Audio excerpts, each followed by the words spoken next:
Mm.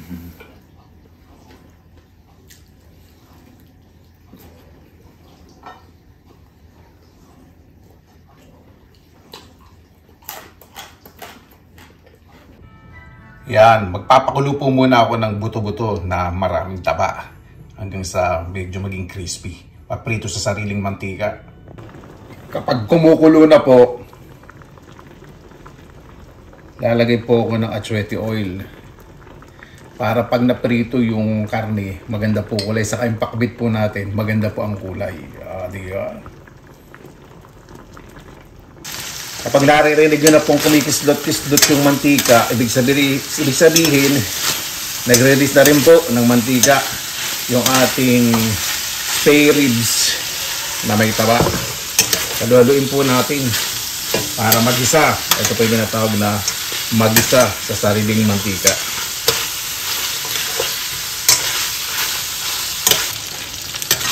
Ayan. O, diba? Gusto ko pa medyo golden brown para mas masarap. Ayan.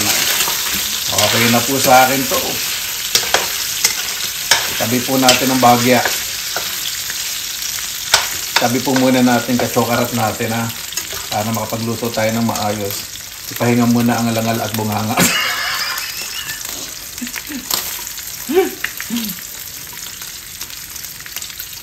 Isa na po tayo ng bawang. Ayan. Golden brown na po ang ating bawang. Masarap po talaga sa ginigisa. Siyempre, Filipino style po tayo. Golden brown. Para lumasa sa niluluto natin. Ay, excuse me. Isa po tayo ng sibuyas na pula. Mas masarap po sa pakbit. At ihalo na po natin yung karne na ginasta natin sa sariling mantika. O, diba? Ganda po ng resulta. Ganyan. Kailangan talaga ng magandang preparasyon ang pagluluto. Hindi preparasyon sa babamaganang bagang para sa kwentuhan. At papulahin ang uso sa chismisan. Saan ba tayo? Wala ko ng momento. Sa mga nagugutom na po pwede nyo po i-fast forward to. Lalo na nabubulsit sa mga banat ko. Baka paglabas ko mabanado. Kapag naghiwalay na po yung hibla ng sibuyas, ibig sabihin okay na po yun. Dahan-dahan lumalasa na sa karne. Lagay po tayo ng kamatis. Kuya, mas masarap diba sa kamatis yung pulang-pula sa pakbet? Opo, mas masarap po yung hinog na hinog. Ay nga po nagbibigay ng kulay. Ayaw nyo pong gumamit ng atsuete oil. Pili po kayo ng kamatis na hinog yung pulang-pula. Huwag naman yung namula sa kakalapirot ng mga ibang mamimili na bara. Hindi na. Nahinugan. Kailan po natin lumambot yung kamatis. Ayan! Diba? Napakaganda na resulta. Nadurog na yung kamatis. Durog na rin ang reputasyon nung chinachap-chap niya sa kwentuhan. Lagyan po tayo ng ampalaya. Kalabasa. Huwag natin mabuti. Huwag naman po yung gigil na gigil kayo na parang naghahalo kayo ng ginisang giniling. Hindi po ganyan, no? May pectus. Yan. May gano'n. Gano'n. Pero pag may nadali nyo, siyempre hindi naman gano'n. Diba? Yan, nag-isa na po natin ng maayos. Sunod na po natin ng okra. Ito po yung sigurong tatlong ingredients na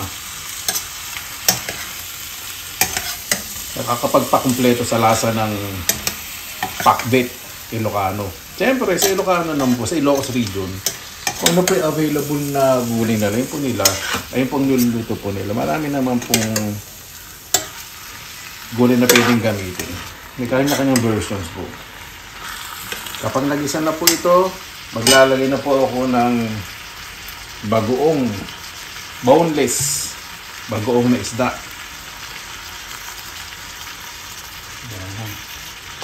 Sa pakbet ayoko na masyadong maalat. Lagyan po natin para lumasa ng maayos.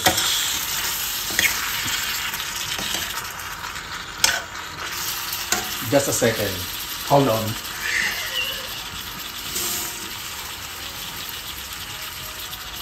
Maglagay tayo ng konting sabaw. Yan.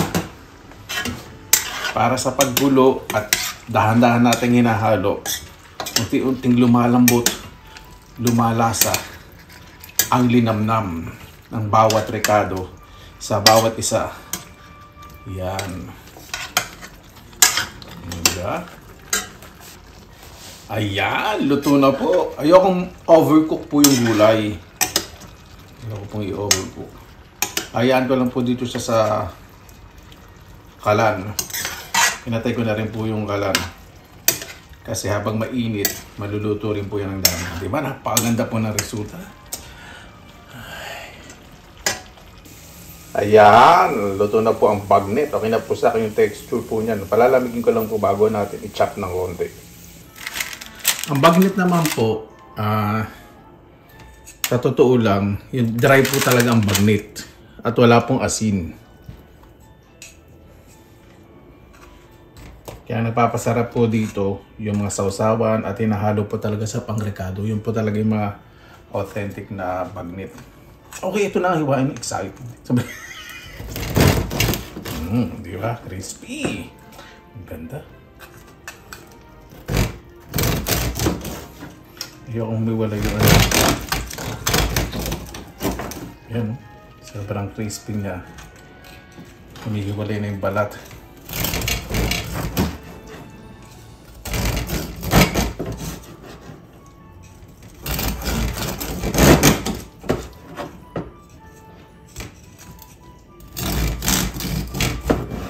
Okay. Ilagay muna natin yung karne ng pakbet. Kasi sa presentation, ilalagay po natin ang bagnet sa ibabaw. Diba? Yung mga lalaking tipak, ilalagay ko sa ilalim. Kasi yun magbibigay ng magandang presentation para gabundok tingnan.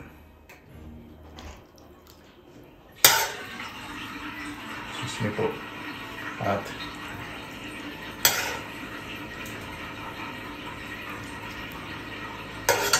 dishwashing machine po yun.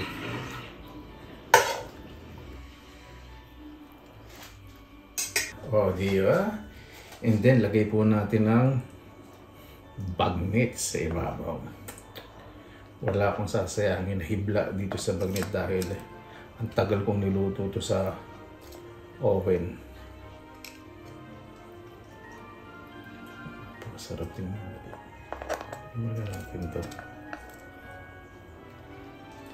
Masyadong ayan. Ikisama ang balat sa magandang presentasyon.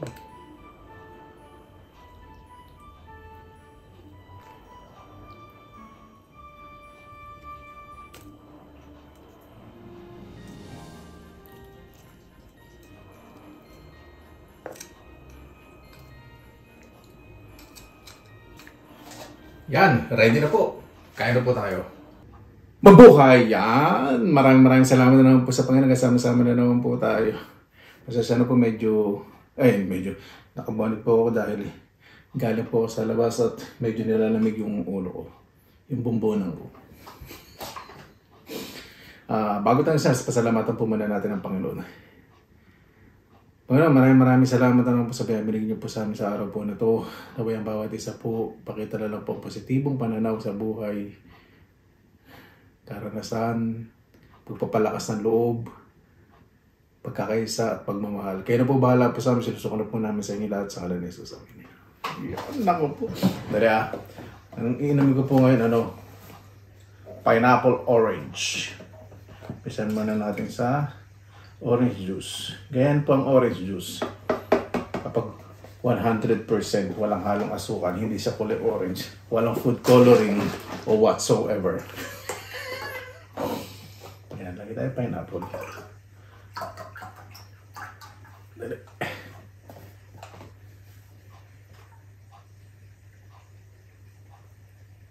Siya.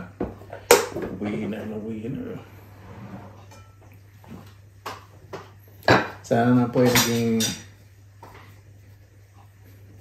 maayos po inyong araw at sa darating po na bagong taon, mas isipin po natin ang kaligtasan.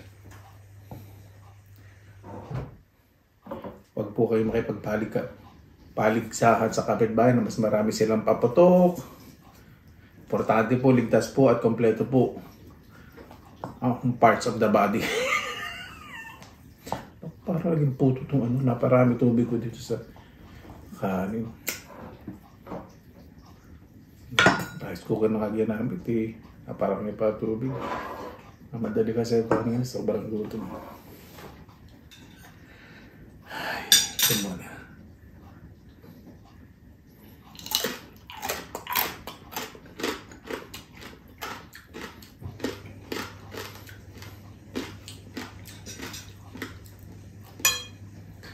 Lasang-lasa ang linamnam.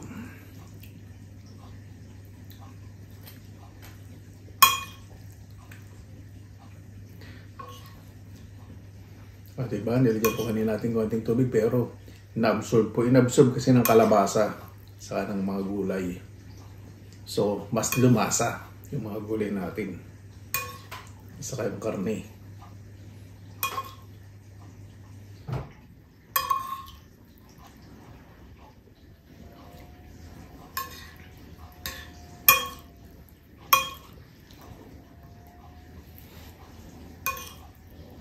Ganyan po ang pakpit Ilocano. Pero hindi naman po siyempre lagi naglalagay ng atsuete. Mas magulay lang po yun.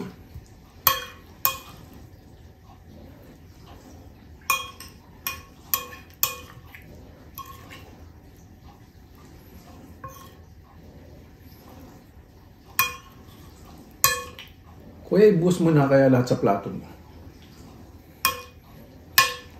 Init naman ang ulo.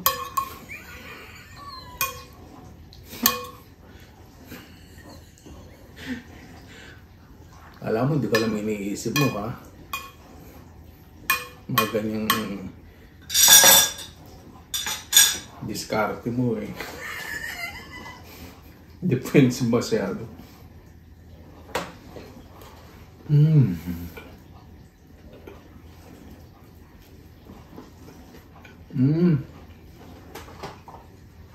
Yung kanin tama lang. Hindi naman sa parang puto. Para siyang bibingka. Hindi, ayun. Baghag. Yun ang bagya.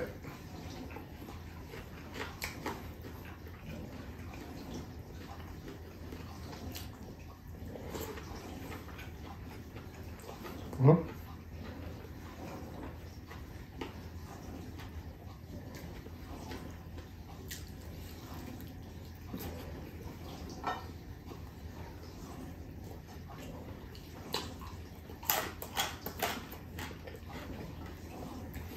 Panalo.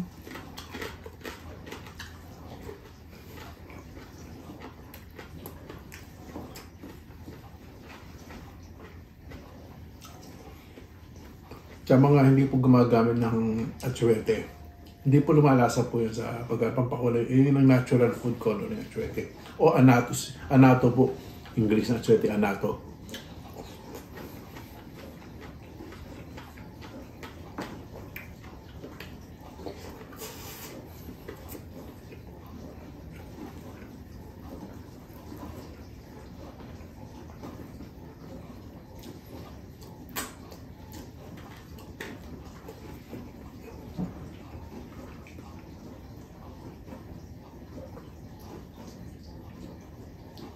Yung Diyos ko, pwede na pampaligo ng sanggol.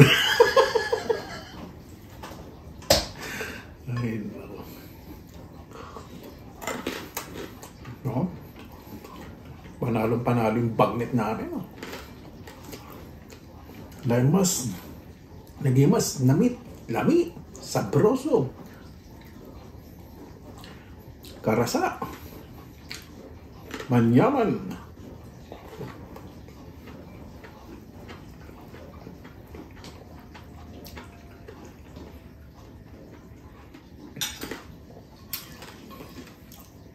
Medyo marami na po yung sauce na nilagay ko kanina, pero kita nyo, natuyo.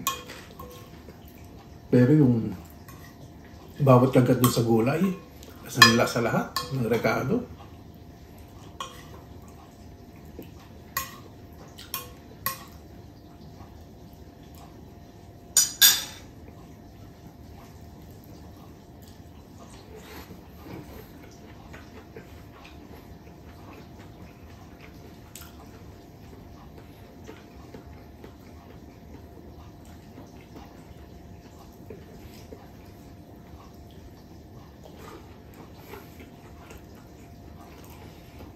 Ang gulay, tama-tama pagkakaluto, no?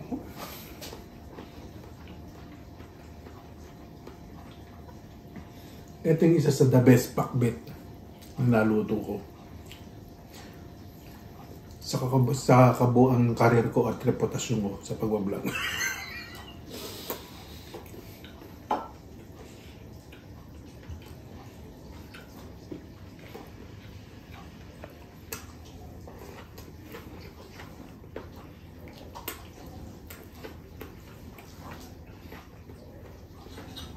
Masarap din po ilagay. Siyempre, yung sa pakbet, natural na po, di ba, may sitaw.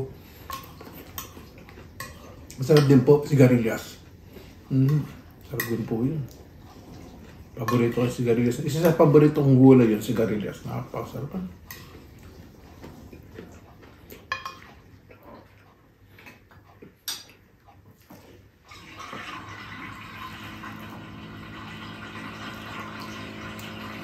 Bagnet.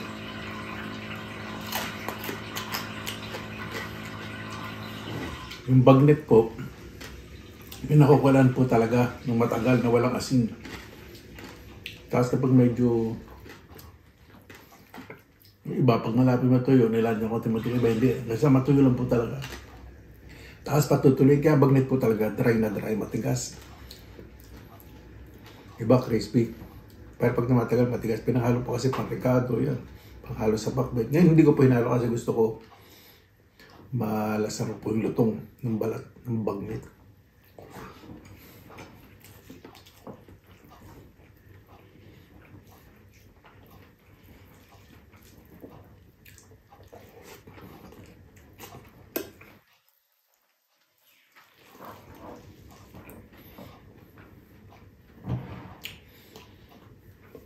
Bagnet po kasi Ilocano term of making the pork a little bit crispier. Paki-correct po ako sa mga Ilocano. Ibig sabihin, sanabi ko po yung bagnet po, yun po yung parang salitang Ilocano na yung paraan ng pagluluto ng baboy na pagpapalutong para mas matagal ang shelf life. Ibig sabihin yung itatagal ng karne. At pwedeng ihalo sa iba't ibang ulam o patahe.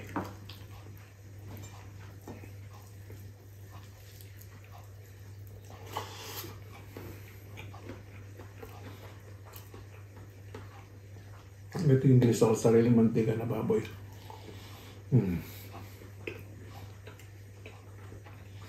Lambot.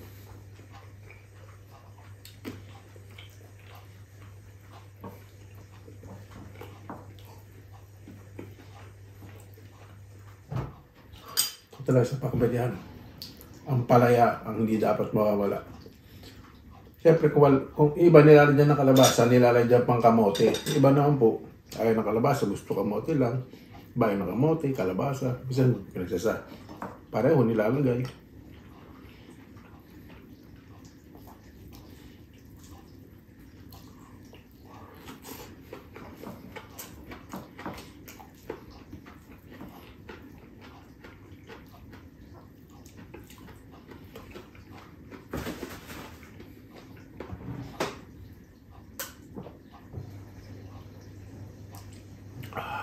Yummy. Yummy, yummy.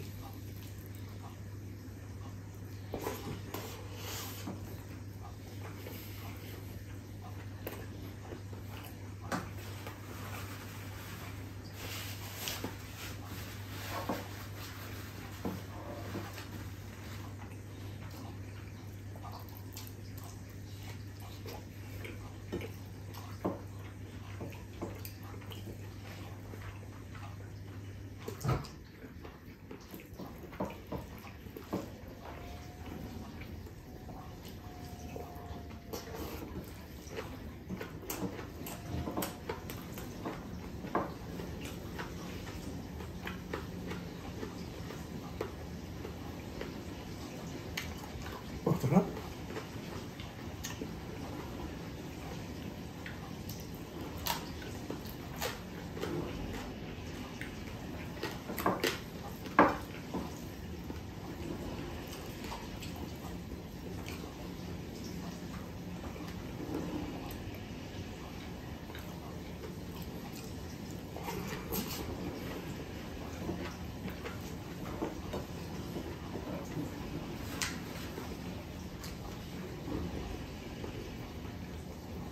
Ito yung gusto ko sa kalabasa.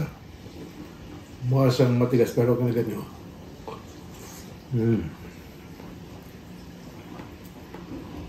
Sa bibig nyo natutunaw.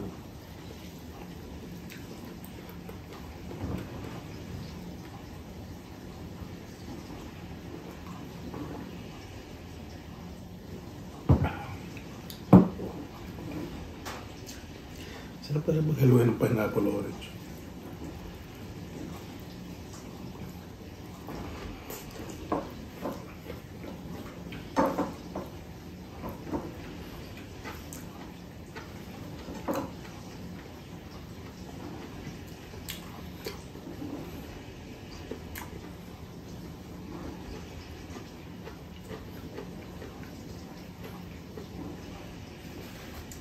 Ito, yung tira ko po. Ito. Ilalagay ko po sa maliliit na container kasi pag pakbet ang niluluto ko, naku, tinitipid ko po dahil napakamahal ko nitong mga gulay na ganyan. Ito po. Po yung sa maliliit na container. Tapos iinit ko.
Napakasarap.